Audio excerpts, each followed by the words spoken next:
Justin Schultz. He is serving our country in the Iowa National Guard. Thank you. He'll be back next week. Okay, first thing on our agenda is the consent agenda. Does everybody have a chance to take a look at the minutes? I'll make that motion. Thank you. I'll second it. We have a motion and a second on the consent agenda. All in favor signify by saying aye. Aye. Opposed, same sign. Next up, we have a public hearing. Matt Wyatt, Director of Planning and Development, and Pam Colstrip, Acting Director, discussion and a decision to approve the preliminary plat approval of Hadley Acres and Planning and Zoning Resolution 2020-10. Entertain a motion to open public hearing. So moved. Second. We have a motion and a second. Mr. Hauser, call the roll. Chairman Pro Tem Wickman. Aye. Supervisors Groby, Yes. Drake, Aye. and Belt. Aye. Okay, is there anyone that would like to speak in favor of the project? Okay, anyone speaking opposed? Mr. Hauser, did we get any written or oral communication through the auditor's office? No, not to my knowledge. Okay. With none? Motion to close public hearing. Thanks, Scott. Marilyn? Second. We have a motion and a second to close public hearing. Mr. Hauser, call the roll. Chairman Pro Tem Wickman. Aye. Supervisors Groby, Aye. Drake, Aye. and Belt. Aye. Matt, anything you want to add to this? Just that this is a result of the 2016 and 2018 code changes that we put into effect. And we are starting to see, the different benefits of those happening now to where more people are allowed to somewhat come back in through some of the areas that had been developed out, split it off to be able to allow one or two more homes into those areas, the benefit of our seal coat roads and what John has been able to do in the county for us. And so I feel like it's a good addition and a good way to grow our tax base. Do you need a motion for the approval now? We need a motion and a second to approve the preliminary plat approval of Hadley Acres I'll make that motion. and zoning resolution 2020-10. We have a motion and a second. Mr. Howes, you call the roll, please. Chairman Pro Tem Wickman. Aye. Supervisors Groby, Yes. Drake, Aye. and Belt. Aye. Okay, next up, we have the first consideration of ordinance number 2020-03 and ordinance to adopt chapter 12, all-terrain and off-road vehicles, an ordinance to identify regulations regarding all-terrain vehicles and/or off-road utility vehicle operation on all approved county roads. Matt, does that require a public hearing? Does it? It does, okay. Yes. So, I would entertain a motion to open public hearing. So moved.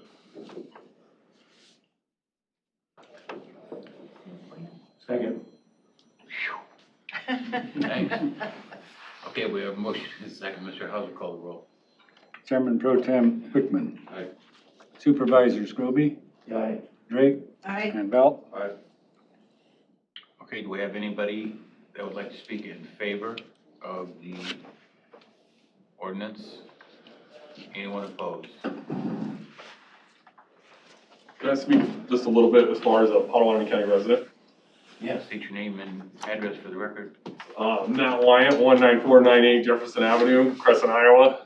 And although my job duties for the county, I codify the ordinance and we keep it into that part of it. As a personal resident of Potawatomi County, I know that this may have brought a lot of attention on the social media side, but I feel as though, we live on a gravel road out there. The people that travel the road right now in a UTV are farmers that live in the area. I spoke to a couple of my neighbors that are farmers in that area, and they don't pay any attention to these kind of things because it doesn't affect them. They're already ag exempt and they're already allowed to take their UTVs or ATVs from field to field, transferring equipment and things like that.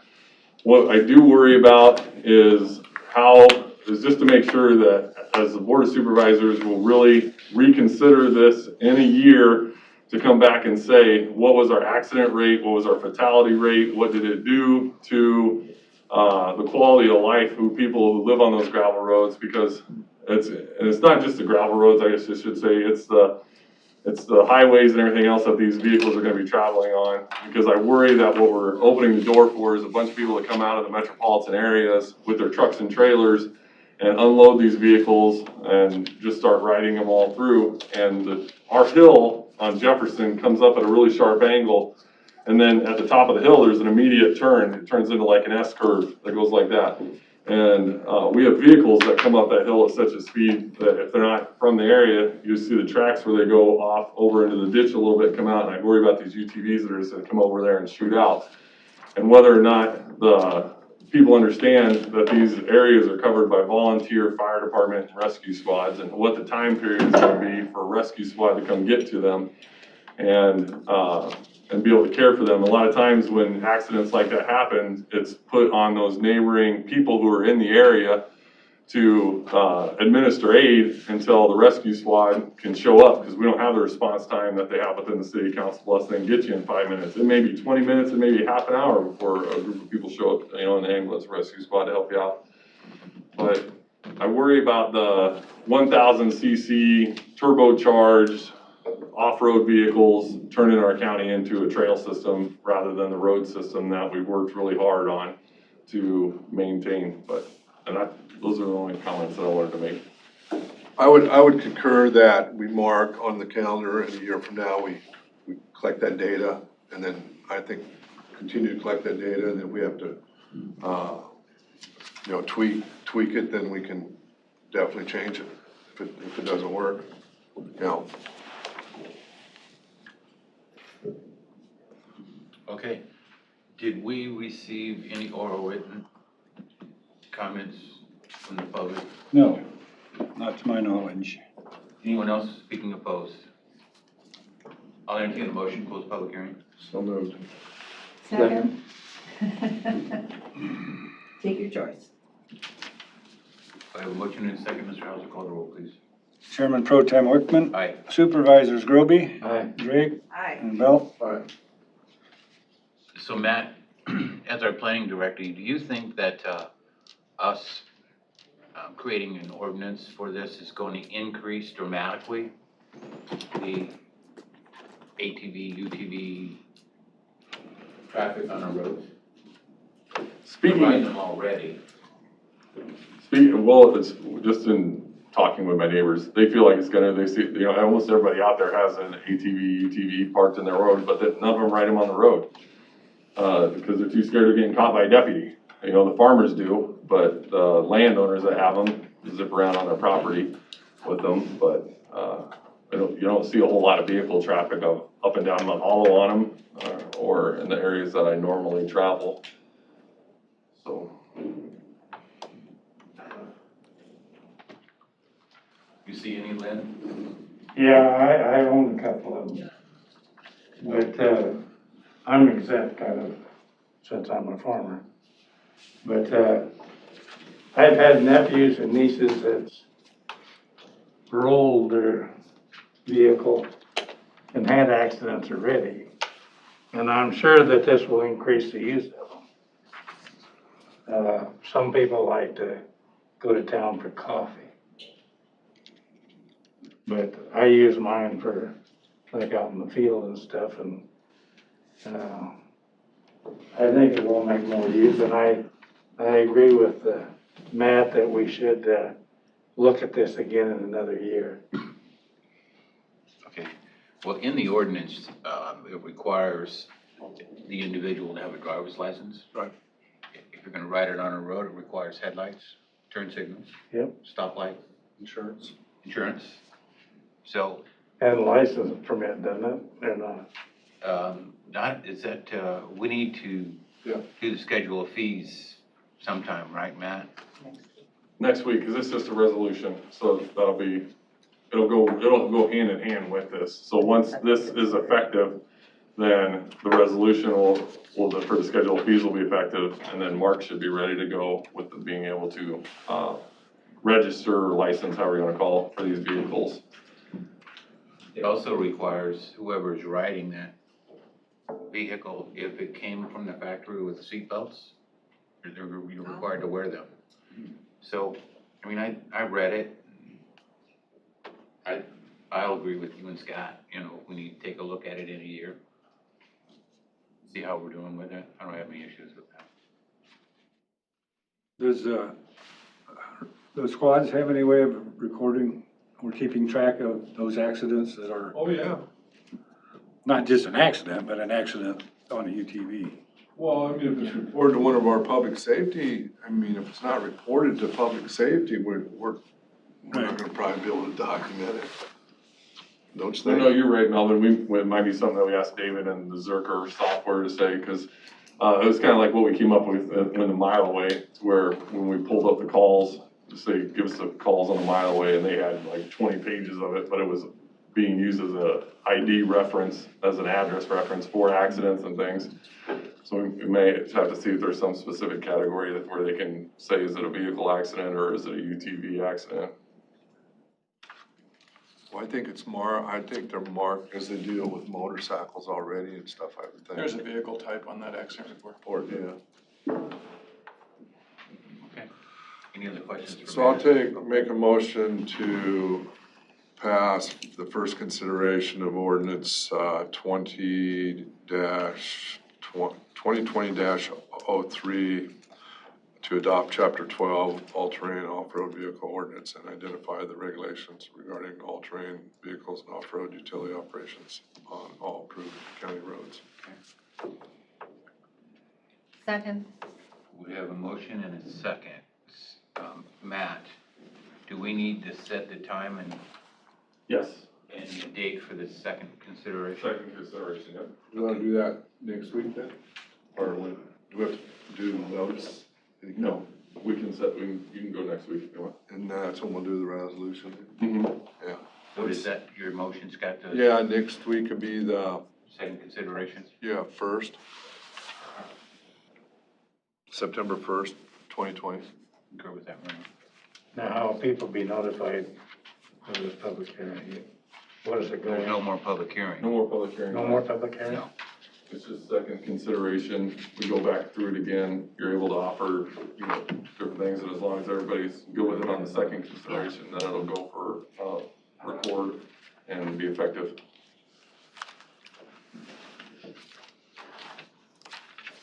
Okay, we have a motion and a second. Mr. Housen, call roll, please. Chairman Pro Tem Wickman. Aye. Supervisors Groby, Aye. Drake, Aye. Mel. Okay. Next up, we have Becky Belt, Finance Auditor's Office, authorization of a loan agreement and the issuance of notes not to exceed $600,000 in general obligation urban renewal bonds in order to provide funds to pay the costs of aiding in the planning, undertaking, and carrying out of urban renewal projects under the authority of Chapter 403, including paving of 192nd Street road improvements in the industrial park and related storm sewer improvements for essential county purposes, and to approve and sign Resolution 80-2020, instituting proceedings to take additional action. So moved. I'm gonna second for discussion. This, But we've got the public hearing part is scheduled and published for 10:20 a.m. So we got about 5 minutes where we can go into public hearing. okay, Okay. so we'll hang on So- 5 minutes. Let me see if there's anything else we can do here. What time did we say? 20 after. Oh, well, that's right, yeah. I remember that. Scott, if you're gonna talk to about whether or not we're doing interfund loan or Well, we can talk about that. this is, if we don't do the interfund loan, we're just going through this process to, if we decide not to do the interfund loan, to have this as a backup. Right, she said this is our safety net, is what Ronnie Right. said. Exactly. Yeah. So did she send us the interloan? I've not seen any That work examples. is being done with Allers and Cooney. Okay, and then she was gonna, had told me that she would send, some samples of what they've done. Interest rates. Well, no, of the agreements they've done with, those types of internal, loans with, other, developments within the state. And we can send her a reminder email on that. I have not seen those examples either. Either, Yeah. But she did say she would send us some, so. because, doesn't Jason have to see that too, or not, that agreement? No, this is just internally. Jason's done with his part. The rest That of it part's is just up- for us Yes. internally, Right. so that should be pretty straightforward, shouldn't it? They'll write that up though, but yes. It should be pretty straightforward, yes. And we're still talking about,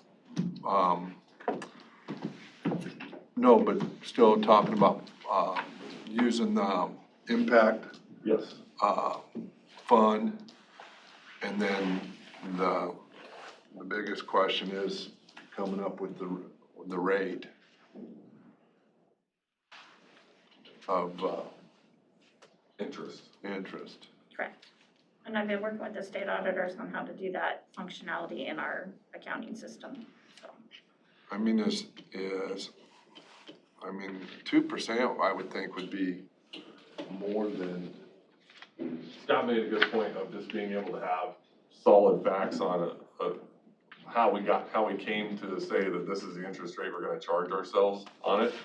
So that way, in the future, if we have more development come in and we say we're gonna do this again, and maybe that next time we do it, you know, whatever the interest rate may be, maybe it's a 4 or 5% instead of a 2% that we're able to this time. Well, how do we come to that 2% so we can use that consistently across, so that way developers aren't thinking that you get favoritism for one over another, but in reality, the developers don't necessarily have a lot to do with it, it's just how we pay ourselves back and with the TIF funds, but we're working on all those pieces with Maggie to make sure that we have good record of how we're doing this first one, and then that way we'll be able to carry that on. There's an Iowa code section I have to use to set an interest rate when I do special assessments that sends me to a government website. And the code kind of regulates me to follow whatever's published at the times. I can find that code there's section. a federal government website? No, an Iowa code. Website? I don't know who they send me, I can't remember who it redirects me to, but there's if you're looking at special assessments, there's a section in there that sends me somewhere to get the interest rate you have to use. The rate at like the current time or whatever? So when I write a special assessment, I have to look that up to figure out the interest rate on the landowners at that time. So Well, it'd be nice to. I'll look for that, Cross-reference that. It's nice to see what that section. because then you can be consistent, because it's what the state's publishing. Well, what if do they just set it annually then, or is it once or twice a year that they, You're asking more than I can remember, Okay. I guess. Sorry, I can get you the code section. okay, that might be a good, benchmark.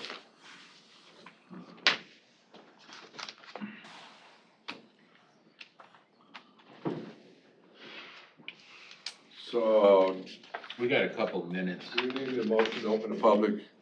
I guess we'll do 2 minutes. Well, you already made the, Nobody's made a motion yet. okay. Make a motion to open the public hearing. Well, I made a Or- motion and Mr. Belt seconded it.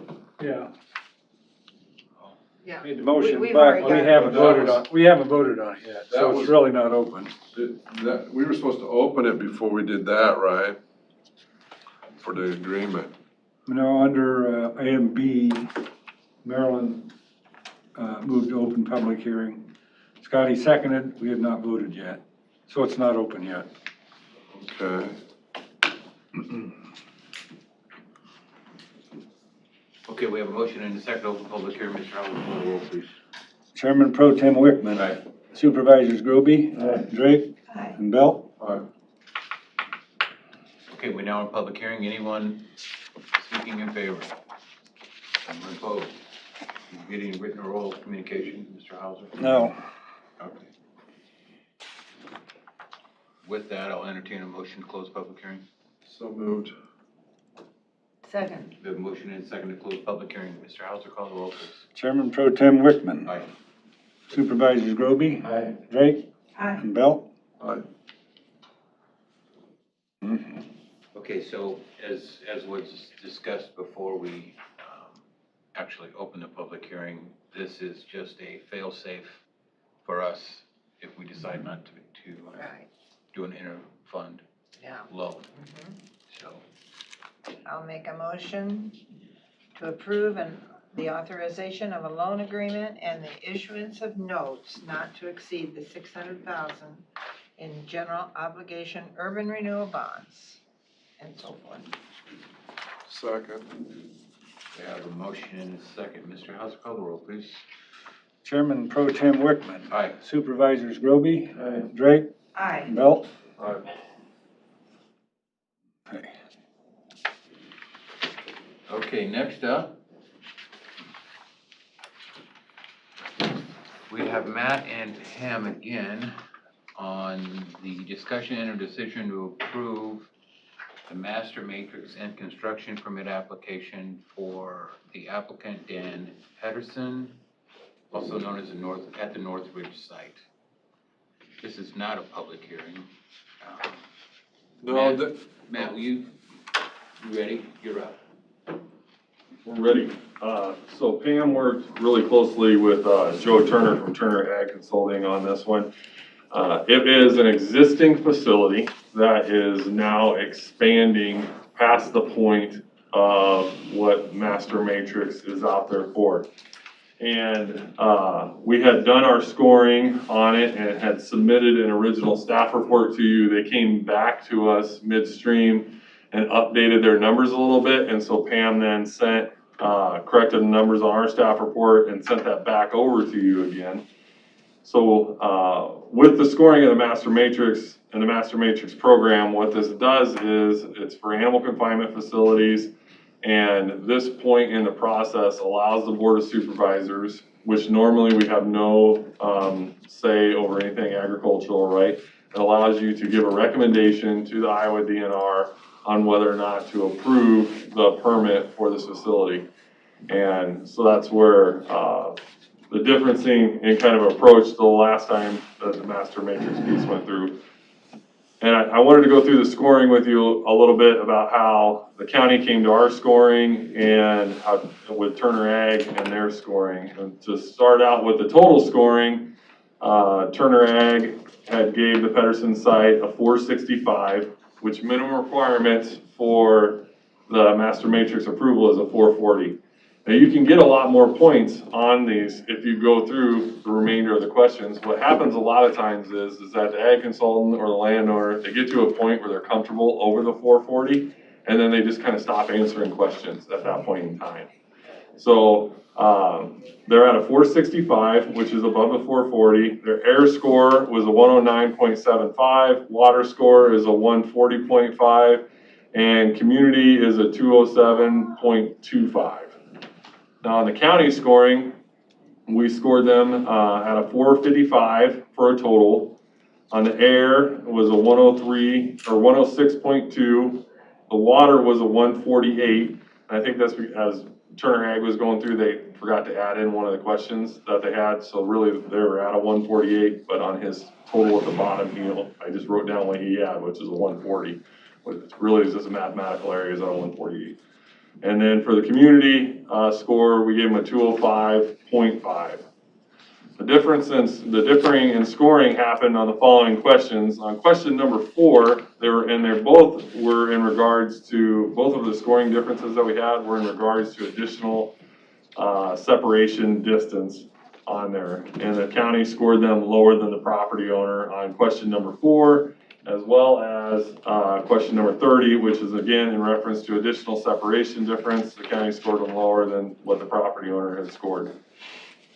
The property had 3 different landowners that adjoined it, and we did notify them that there was going to be just a hearing today on this matter, and that they're aware of it. So that way we made sure that they were aware of it.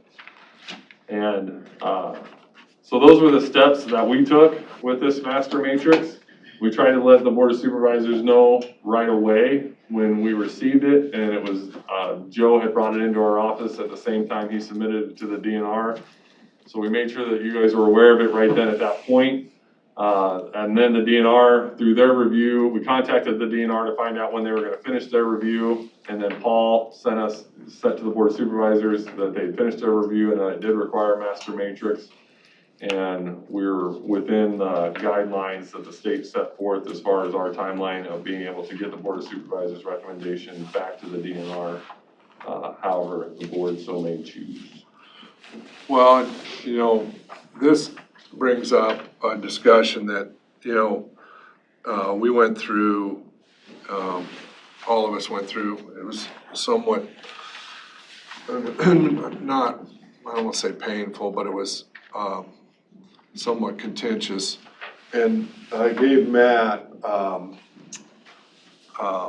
ISAC's got a pretty, I don't know what you want to say, it's one of their initiatives for Legislative priority. legislative priorities for these. And I mean, by us passing this resolution at the beginning of every year, it allows us to at least review these applications. And these green highlighted numbers on the score, were they? That was what the landowner scored, Joe scored the landowner at. Okay. The green highlighted areas. That was his? Yes. Okay. And then those other numbers are ours? The community is ours? The score is the total, and then the community? Correct, there's the four categories that they have there. They have the score, the air quality, the water rating, and the community. Is community just the The effects that it's gonna have on the neighboring properties, roads, schools. Okay, any of that it's supposed stuff. to look at the whole. Mhm. You know, and agriculture is as everyone knows, agriculture is basically the backbone of Iowa. And, you know, I totally support, I guess, agriculture and stuff, but we are a little unique in the sense of our size of county, and then where we have the ability to potentially grow, whether it's with industry or residential or such. So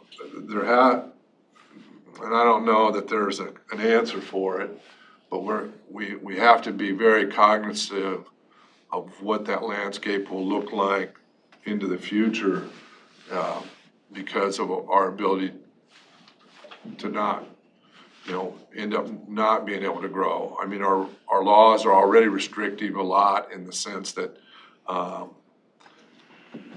annexation, we struggle with that already, and, you know, we're bumping against the city with the 2-mile limit, and it's just a challenge, and I think it's important on us as important as the ag industry, and I think they're very diligent in taking care of what they need to do as far as the environment and producing the feeding the world and such. But and then this one here, I think, probably fits as well as any in the. That's right. Well, it's important for all of us to know that this particular cattle farmer and cattle operation, they can have up to 999 head now, and I don't recall how many they have, but quite a number. The reason he had to go through the master matrix part of this is because he's gonna have a little more than 999. Oh, that's. So it's an existing livestock feeding operation, and he's just increasing the size of his herd on another 40 acres about, is that what that is, man? Yeah. 40, 60 acres, something like that. Is this near Menden? No, Probably closer to McClellan, I suppose. between the Underwood and McClellan, right? Oh, Yeah, Underwood. Idlewood, I think, or Juniper. Oh, yes, okay. Yeah. All right. Just Thank you for east the of, information. just Thank you, west of Tim. the, I This appreciate guy it. is a real good cattle feeder, takes good care of his land out there. I think he's an excellent person to allow this. Well, I think, you know, I don't The important thing is what Matt touched on earlier, is that, it scores a passing score on our master matrix, and that's how it's decided. So as supervisors, we don't really get to pick if we like him or not. The actual site has to pass and score, All of that, and this yeah. does, so. Well, that's where it becomes a little bit, a little bit interesting in, with the way I read it, and Matt and Pam, you tell me if I'm way out base, which sometimes I am, by us passing, that, is it a resolution? It's a resolution Each year, that the board is actually responsible for the scoring. We can accept your scoring, but we're actually the ones that are saying, yeah, we agree with that scoring. Correct, it's a duty that the board has delegated down to the position here. Yeah. To do the scoring and then submit it to the board of supervisors. Which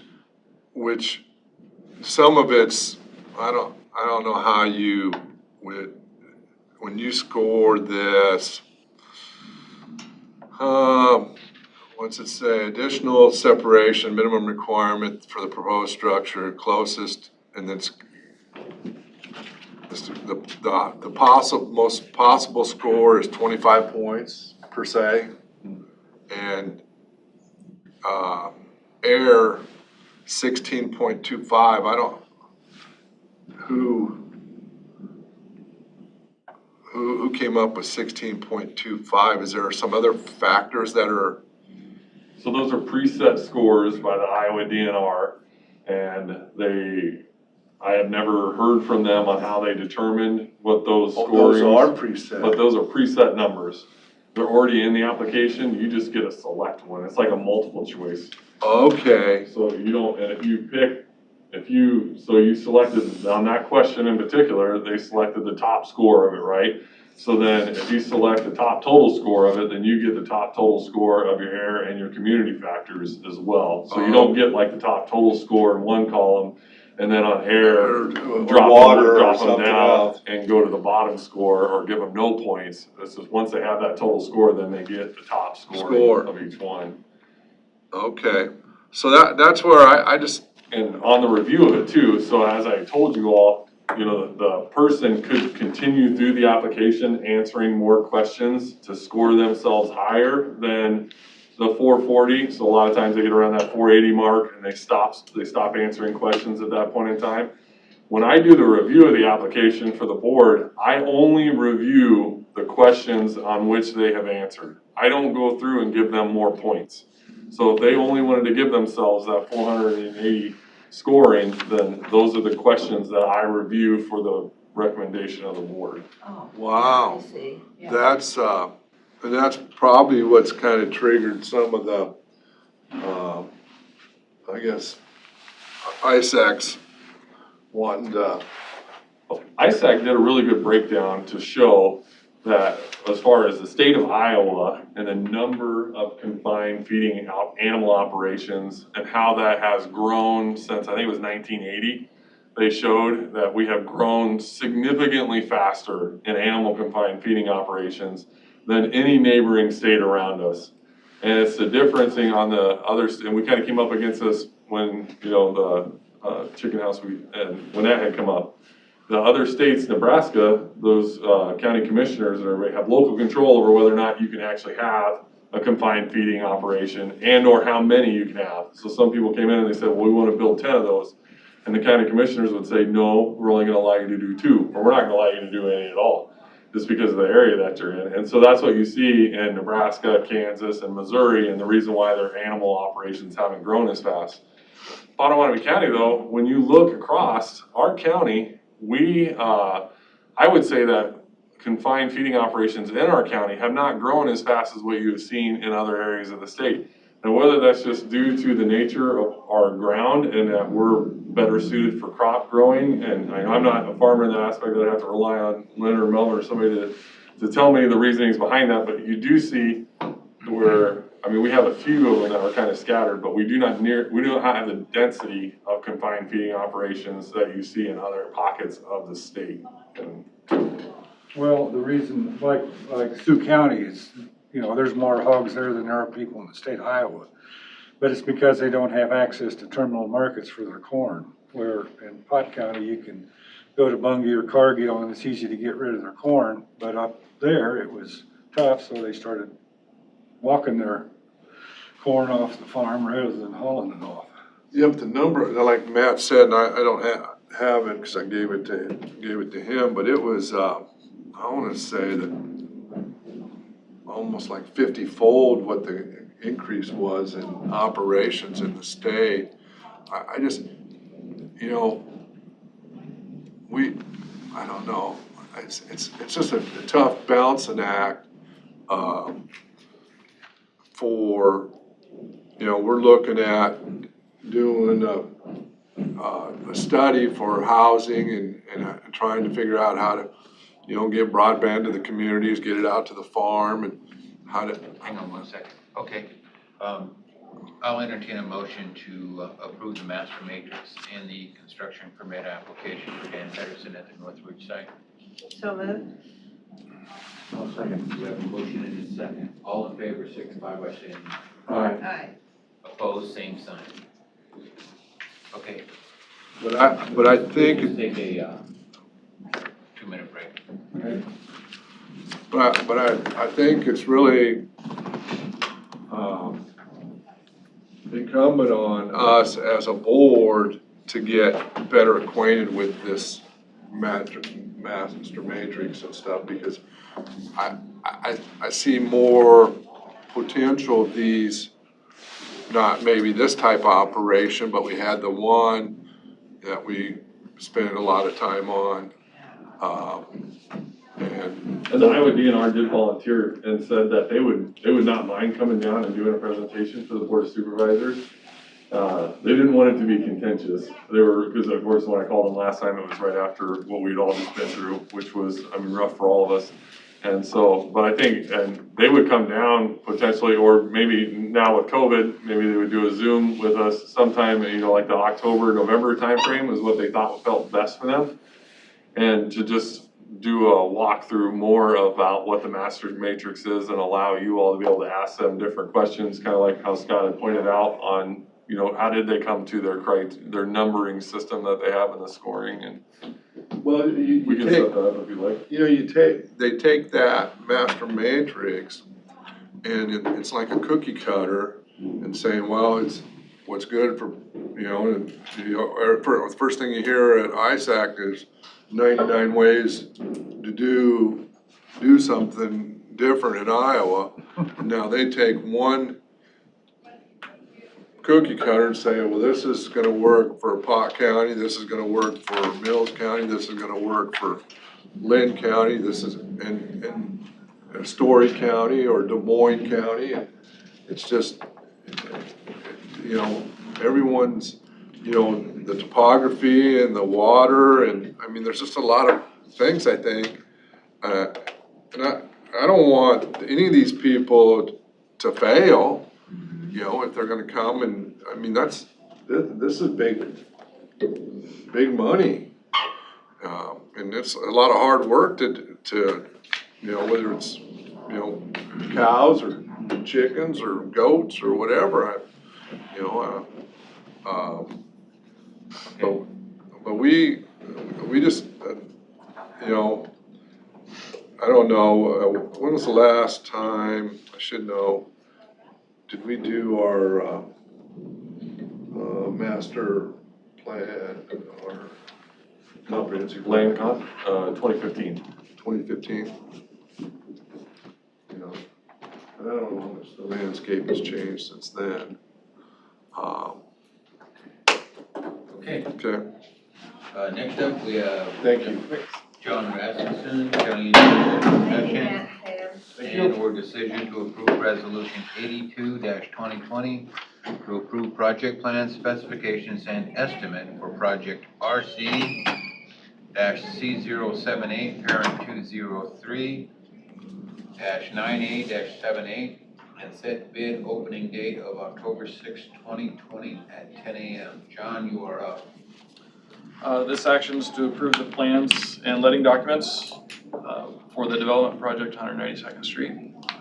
I usually just have you guys sign the cover sheet, but the DOT's been kind of strange on this project, so I was just gonna catch it in a resolution, to make sure it covered John, I'm everything. sorry, I have to ask you that again. Where is this? It's on 192nd Street, south of Loop Central. Oh, yes, this Down in is there. our urban renewal. Yes. Oh, okay, So thank you. Lamson Ranierson, is that how you say it? Yes. They did all this, right? Right, so Trying to, the county designed the road portion, 192nd Street, and the consultant did the interior roads. So we have 2 plan sets going into one contract with 3 different funding divisions, so it's snowballed into a pretty complicated project, and I finally got it all approved And I over know- there, so. and I'm not, but where- Mr. Chairman, I'll make that motion.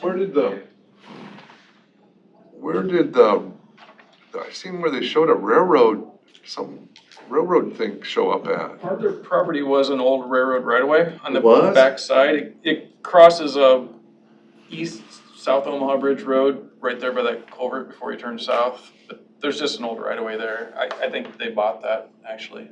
But that's part of the project, right? Yeah. I'll be darned. So what, We had a motion to approve resolution 82-2020.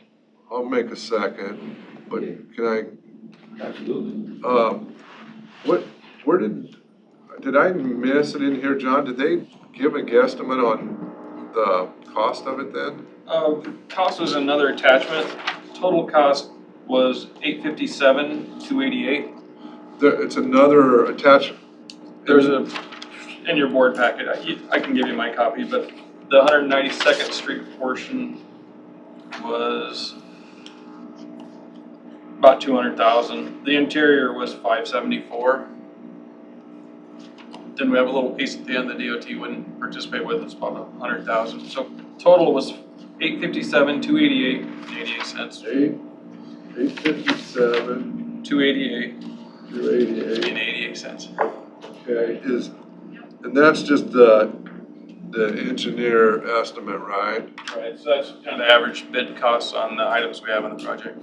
And that, we're gonna find out on, October 6th, how many bidders we got for that. Right, so once you pass this, I have to resubmit it to the DOT. They want another week to look at it, then I can advertise for bids. So that, you advertise or they do that? We will, it'll be a local bid opening, so you'll open in the boardroom for this project, Okay. even though it's state funds. This is for your road and the interior roads house? Yes, But it's one bidder for both.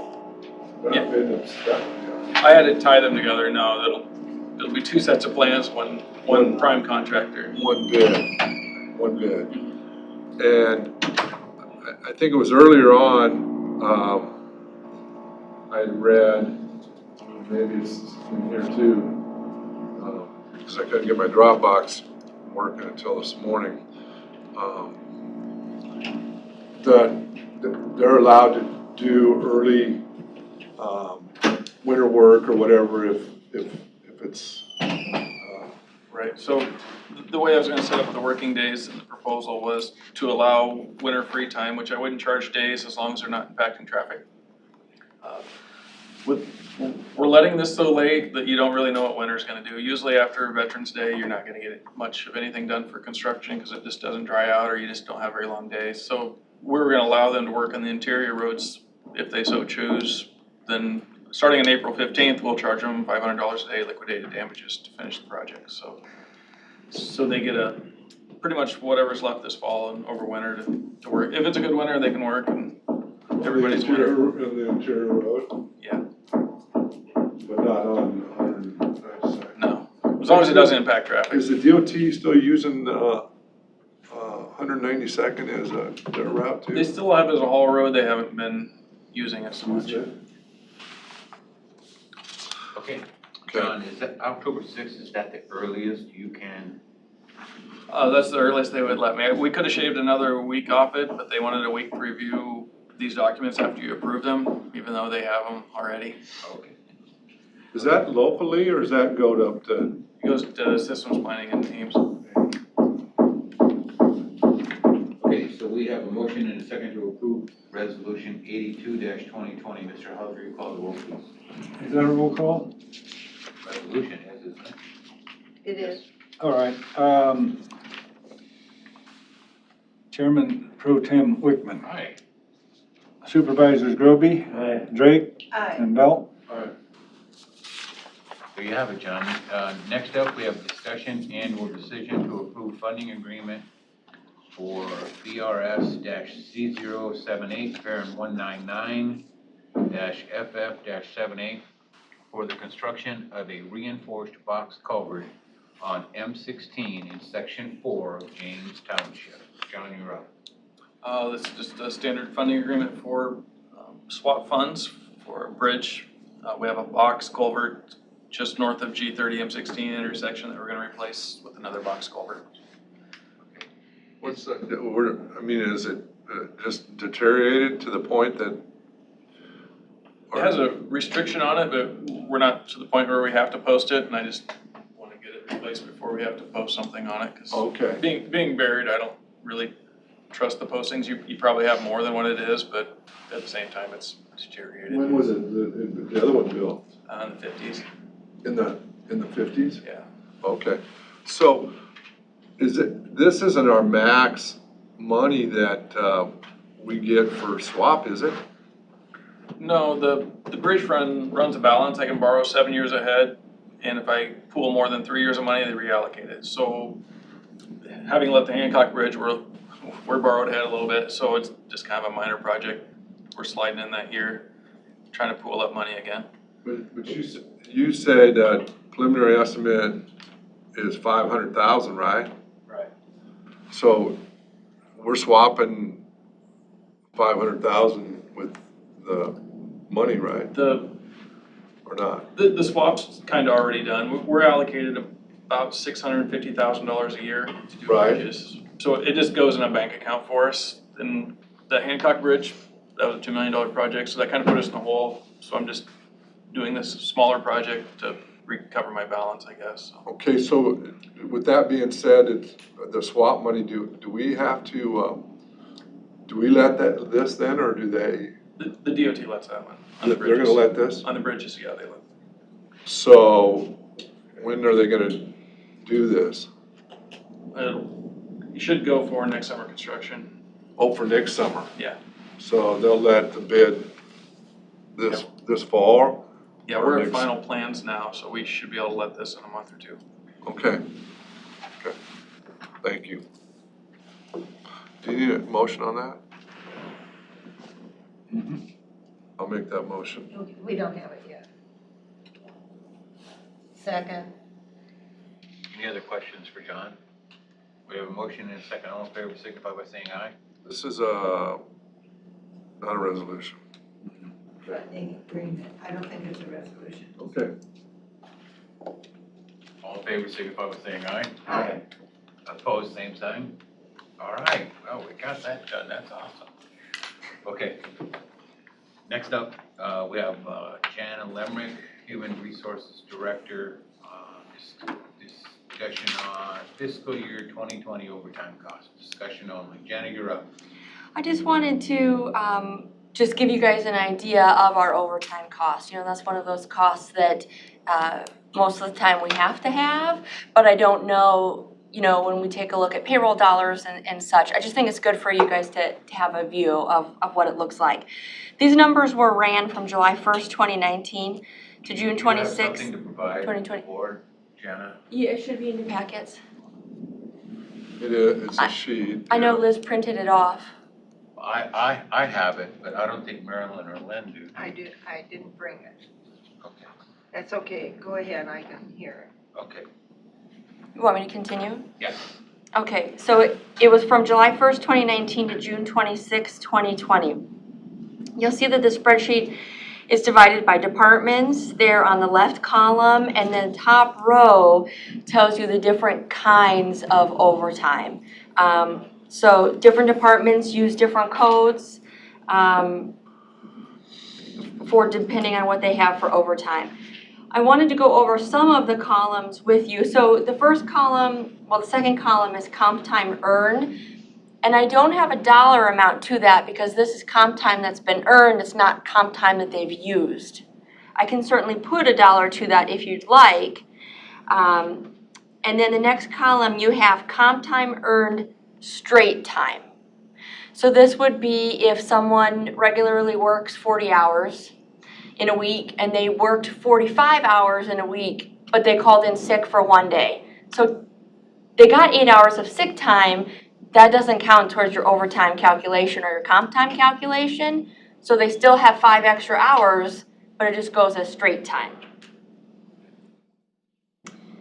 Then you have your overtime hours in your fourth column. Your fifth column is your overtime costs.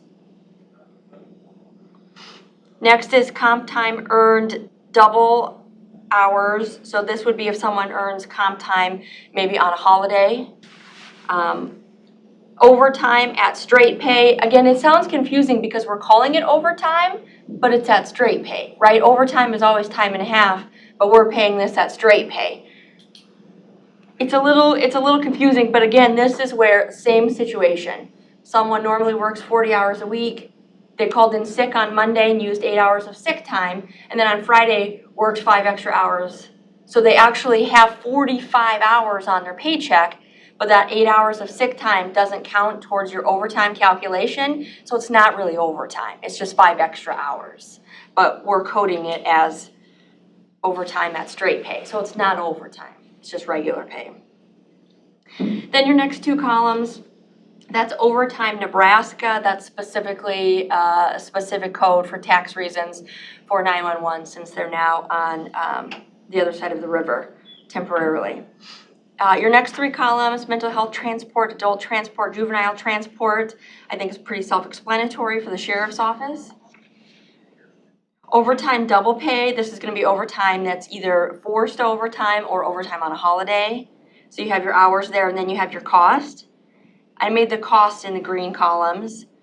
Shift briefing overtime, so the new shift is coming on, the old shift is getting ready to leave and they need to give their fellow coworkers an update about what the day looked like. That's what that's for. Then you have your COVID overtime hours. So this is going to be anything that's been logged in the payroll system as overtime directly because of COVID. You have your hours and your costs, and then you have your department head COVID hours. And remember, this ended, the dollars you have here ended June 26th. So obviously those COVID hours are going to be more. Your department head COVID hours, and then your department head COVID costs. Okay. So Janet, take the overtime cost of $785,000. You add all of those other green totals on the bottom, that gives us our total cost for overtime for the year, Yes. which is $1 million, which is a lot of money. The jail is $600,000 of that. Yes, and when you think about the jail, this is 24/7, right? So you have someone who calls in sick or takes a vacation day, you always need someone to fill that spot, always, right? And so there's going to be overtime. If you want more details on it, Tiffany has some additional information if you would like to go over that now, or if you want to schedule a different time, if you're curious about that. I'm glad she's here, actually. Yeah, just before Tiffany goes, so as of basically June 30th, we've got, I'm just talking COVID, we got around $100,000 in additional expenses that we would have not normally had. Right. Is that, am I? That's correct. And this is COVID time working, so this does not include any of that FFCRA COVID time where we're paying employees because they're out ill. Right. Yeah, right. No, so, You're correct. and you're probably not the one to be able to answer this, but did Matt and have they all seen this? Yes. So a couple weeks ago, Liz and I worked with Skylar on getting all of these numbers to him for the request for cutoff? reimbursement for CARES and FEMA. For that first cutoff? Yep. Okay, Yeah, so Skylar has all of these numbers. okay, so COVID now, related. now we're going forward with, July 1 numbers. Is he doing that on a monthly basis then? That I'm not sure. It'd probably be, you know, I would think that'd make more sense to grab it monthly rather than wait until whatever the cutoff is. Yeah, we can pull whatever data he needs for whatever time Okay. frame. Yeah. Okay, thank you. Yep, you're welcome. I think Matt, I wish he was here and he could answer that for himself, but I spoke with him a couple of times. They're keeping very close tabs on expenses for COVID, so. No, I know, but we have a resolution that we have to have passed by, I think, September 15th to get the money, the first round of, Those are CARES funds, I believe. from the state, and get our first round. That's why I gave him that resolution just a little bit ago, with the language, they amended theirs across the street and last night from their original one they did, 2 weeks ago. But just to make sure we don't not get whatever money's out there that we can, because the numbers are starting to get pretty interesting. Yeah. If I had to guess, and Matt's not here, that would be March, April, May, and June. That's 4 months worth of cost, so it's about $25,000 a month if you want to just kind of throw numbers out. Well, that's what, yeah, you want to try to do that, and I'm not sure that's, you know, I mean, that's the easy math to do it that way. I know, but it kind of gives you some kind of an idea of what it's costing us every month. And Right, if you want to use that, I mean, but that doesn't include the cleaning that we're paying for. I was just gonna ask if that included the cleaning, but No. it does not. No, that's what I'm Okay.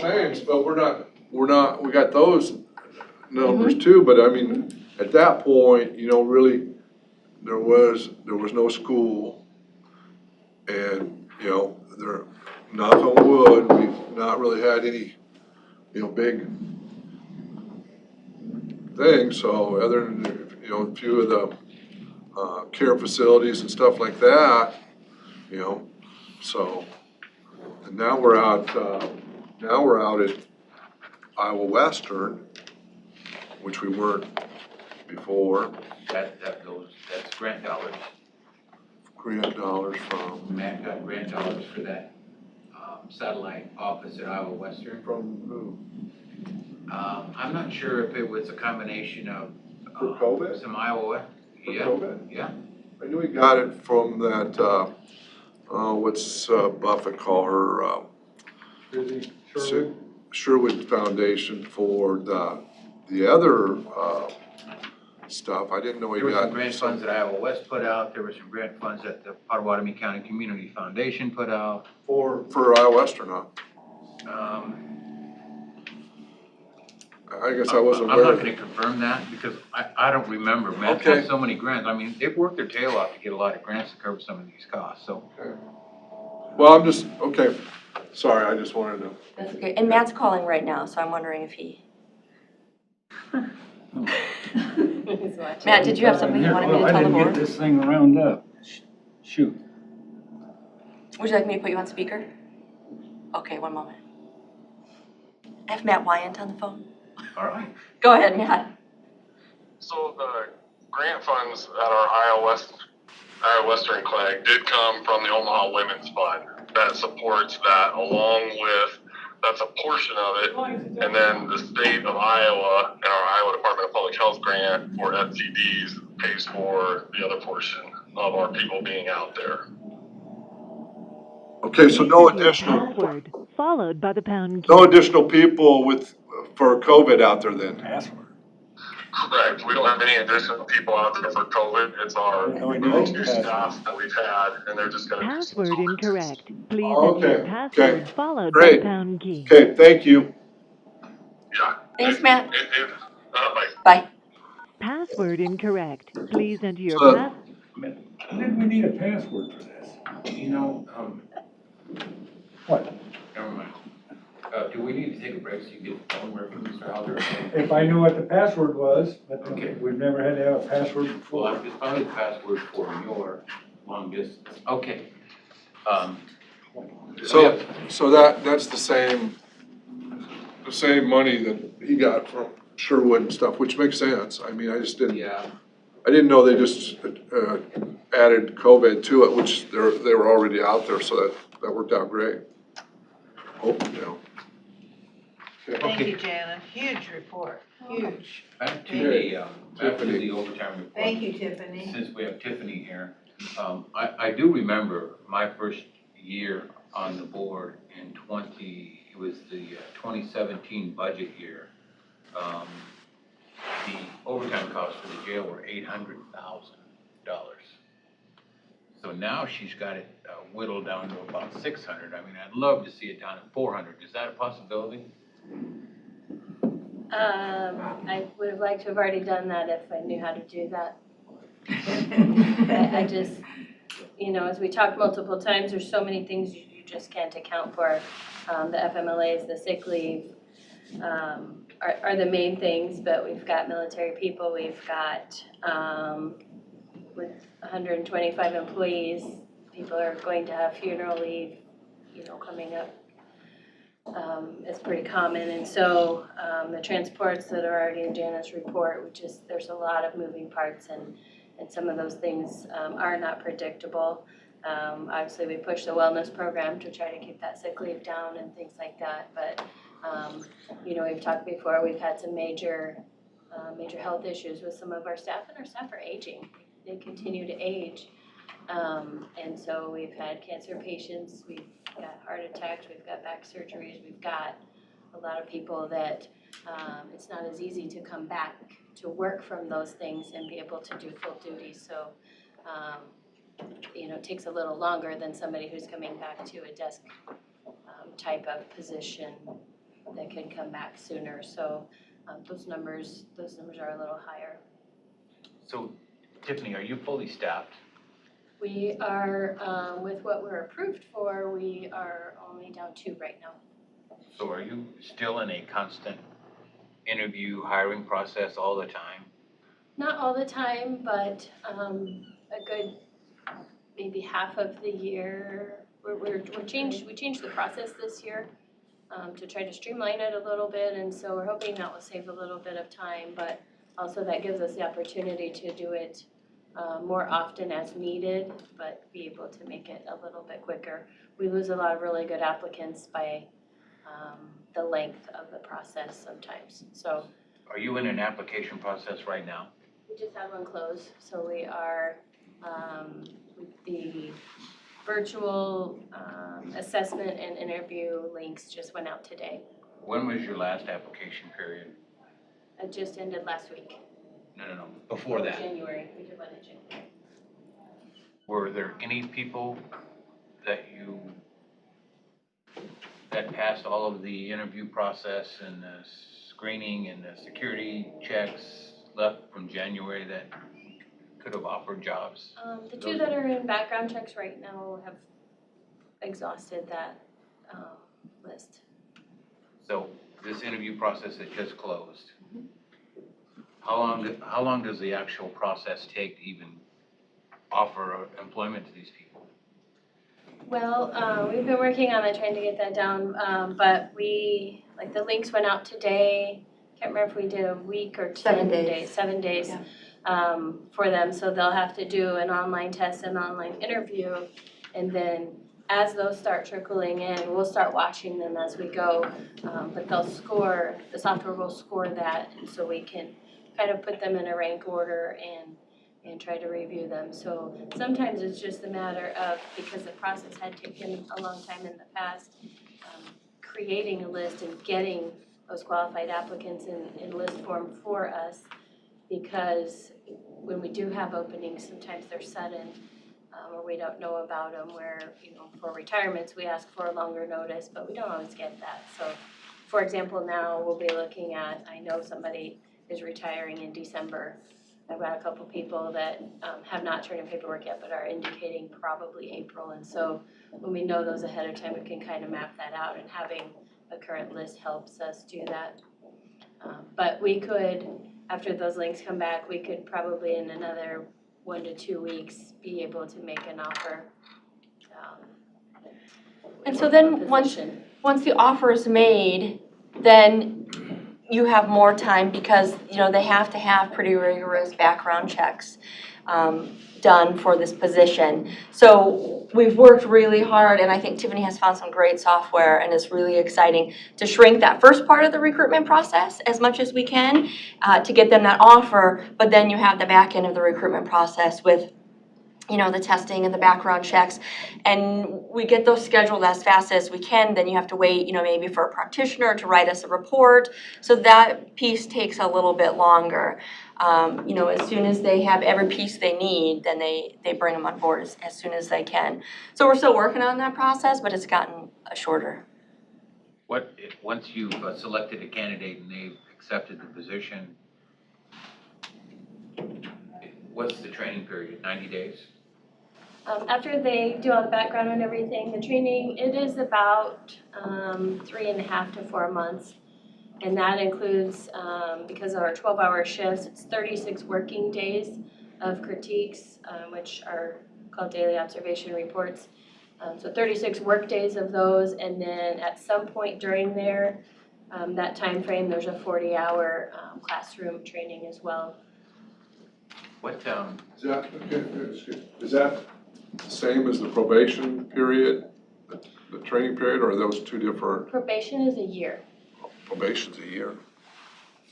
so earlier you mentioned that you had 125 employees, and that's what you are approved for? That's everyone. Medical, clerical, Okay. that's everybody. Detention, there's 83, we're approved for 83 detention officers and 10 supervisors. So who made that, who gave you that approval? That was before my time. We've actually had that number for a very, very, very long time. Was that a board action? Was it a Well, size of the jail requirement, or how'd you come up with the, let's Our just stay with the previous- correction people, not the supervisors. So you're approved for 83. correct. Our previous jail administrator had contracted out a staffing analysis assessment a long, long time ago. And I believe it came from that number through the board with budgetary issues in mind. So I was long before I had any involvement with that.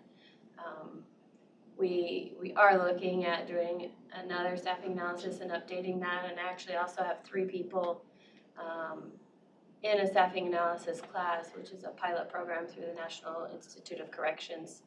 We were one of 4 facilities in the country selected to participate in that. So that's going to hopefully provide tools to help us do some of that on our own as well. Do you feel you have enough staff? I do not. How many more do you need? Well, You know, they cost about $100,000 apiece. I'm aware. So We talked about If we give you 4 more, can you cut your overtime by $400,000? I can't answer that. What, I don't believe so, because you still have a relief factor for all of those people.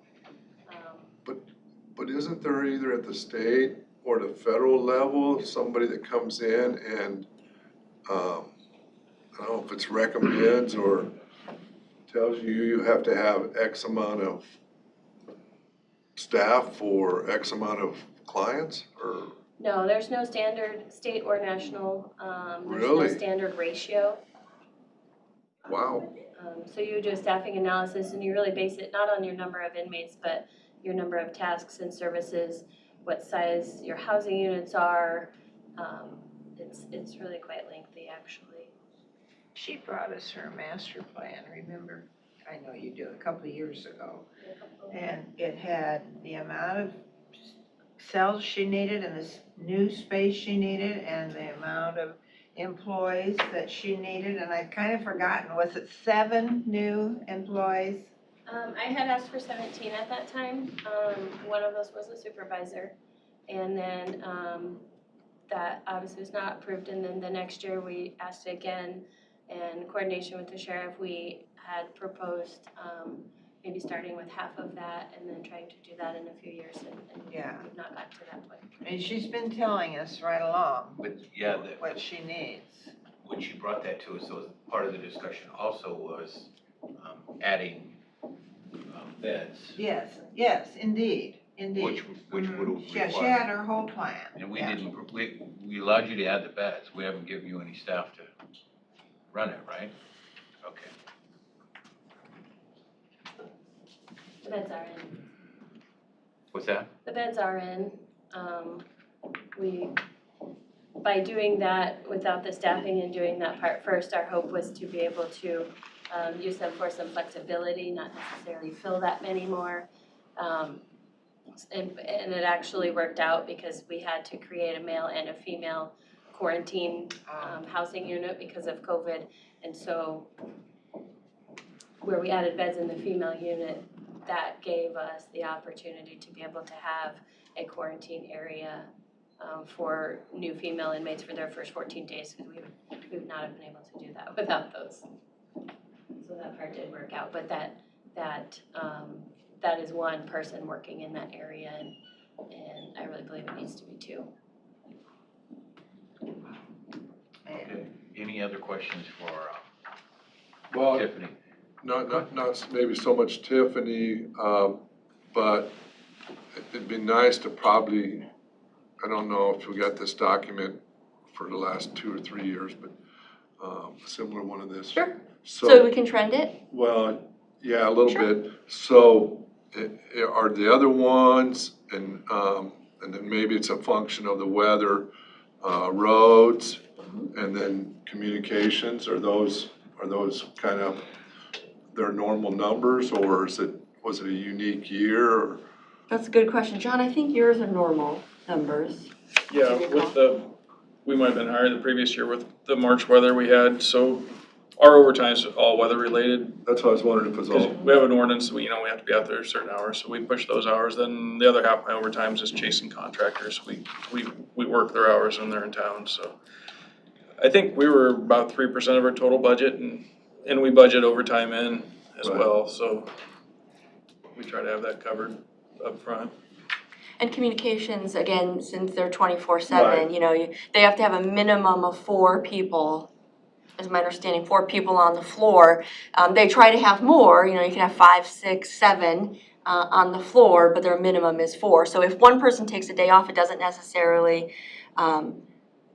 cause overtime. You don't always have to fill that, but there are definitely times where, you've got to fill that spot. We've increased, I think it was either last year or the year before, the number of people that Bob could have.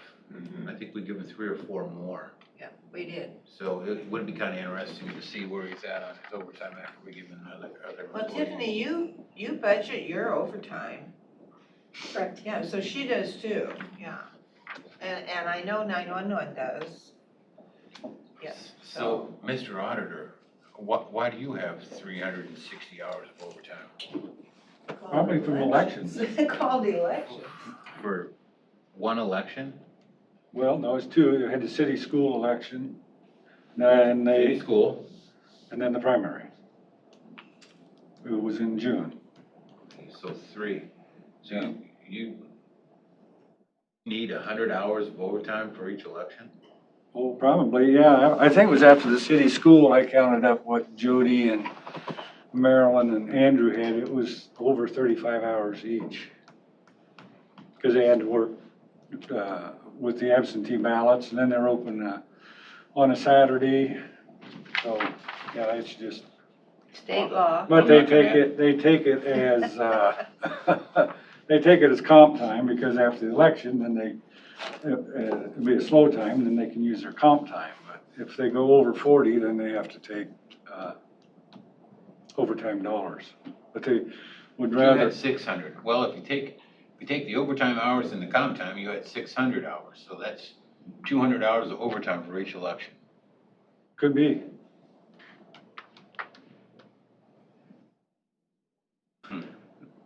But they try to keep it down, but when it gets, and especially this general election, there's probably gonna be a lot more overtime than what was for the primary. Yeah, definitely. But that's where probably 95% of it comes from. I don't think Becky used any overtime. Linda and Christie in real estate, they do work past hours, but they don't claim it since they're working from home. But that's probably where all of it is. What, without pulling the budget up, when did you budget 600 last year for overtime then, Tiffany, or? I believe that was 500 500. last year.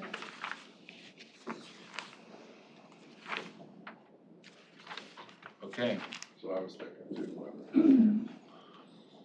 This is really good information, Jan, thank you very much for putting that together. You're welcome. For the board to know where we're at on our overtime costs. Very detailed. Sure, I'll be happy to pull together some trending information. We'll put it back on the agenda for discussion when it's ready. Okay. Any other questions for Jen and Mr. Hauser? It'd be nice to see what the, say the last 2 or 3 years where we're. I agree. Are we, how many openings, Tiffany, you got, how many openings there at your place right now? 2 right now. 2. How many open positions do we have in the county right now? Well, we are in the process of hiring 2 911 dispatchers. They're well within the hiring process at this point. An environmental intern, 2 clerks up in the attorney's office. Lee is hiring 2 clerks downstairs. Are those retirements then that have happened? No. People just left? Mhm. Really? Mhm. Okay. Yep, Thank you. that's the majority of them Okay, right now. thank you. Welcome. Okay. Jen, I appreciate that again very, very much. Next thing on our agenda is to approve and authorize the board to sign resolution 81-2020, a resolution entitled, a resolution for transfers to the West Soil and Water Conservation District and Potawatomi County Structures Fund, and to the East Soil and Water Conservation District, to the Potawatomi County Structures Fund. So moved. Second?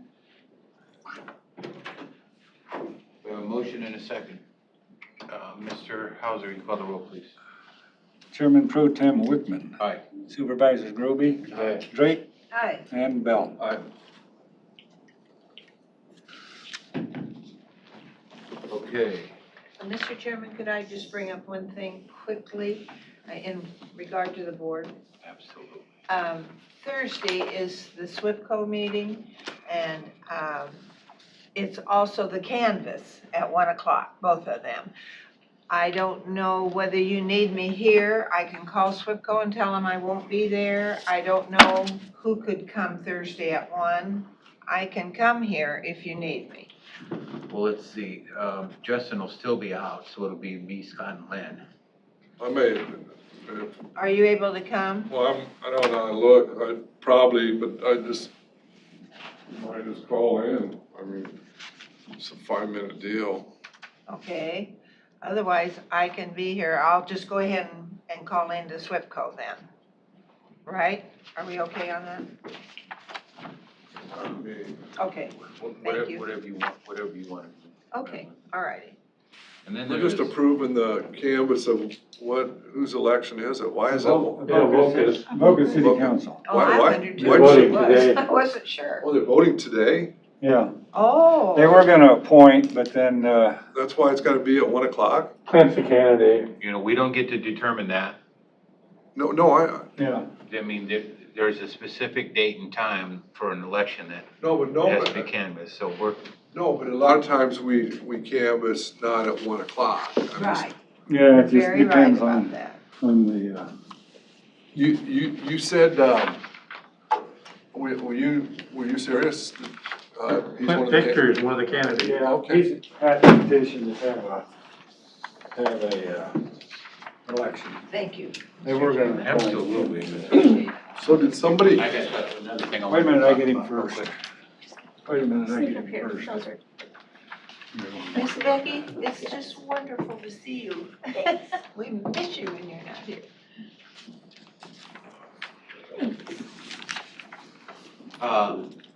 There's one more thing that I wanted to kind of get some input from the rest of the board on. We received a letter from the Iowa West Foundation. They have an opening on the Iowa West board. this one? They want to know if Potawatomi County wants to submit someone's name. We have this, if we have somebody we'd like to ask to serve, they have until the 1st of September to get the application into the Iowa West Foundation.